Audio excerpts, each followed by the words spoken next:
بسم الله الرحمن الرحيم إنا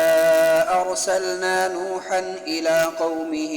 أن أنذر قومك من قبل أن يأتيهم عذاب أليم قال يا قوم إني لكم نذير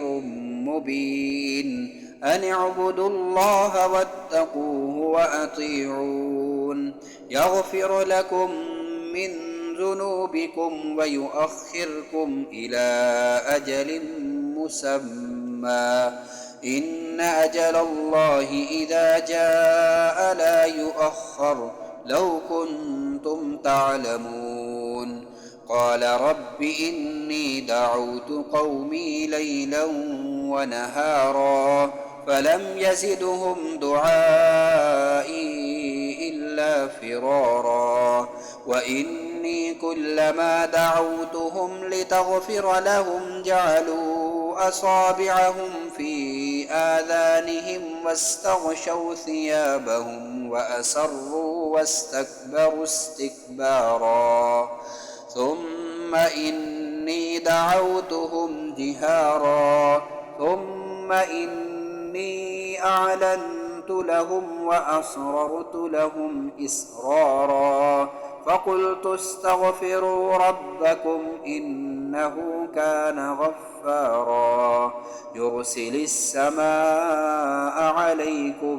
مدرارا ويمددكم بأموال وبنين ويجعل لكم جنات ويجعل لكم أنهارا ما لكم لا ترجون لله وقارا وقد خلقكم أطوارا ألم تروا كيف خلق الله سبع سماوات طباقا وجعل القمر فيهن نورا وجعل الشمس سراجا والله أنبتكم من الأرض نباتا ثم يعيدكم فيها ويخرجكم إخراجا والله جعل لكم الأرض بساطا لتسلكوا منها سبلا فجاجا قال نوح رب إنهم عصوني واتبعوا من لم يزده ماله وولده إلا خسارا ومكروا مكرا كبارا وقالوا لا تذرن آلهتكم ولا تذرن ودا ولا سواعا ولا يغوث ويعوق ونسرا وقد أضلوا كثيرا ولا تزد الظالمين إلا ضلالا مما خطيئاتهم أغرقوا فأدخلوا نارا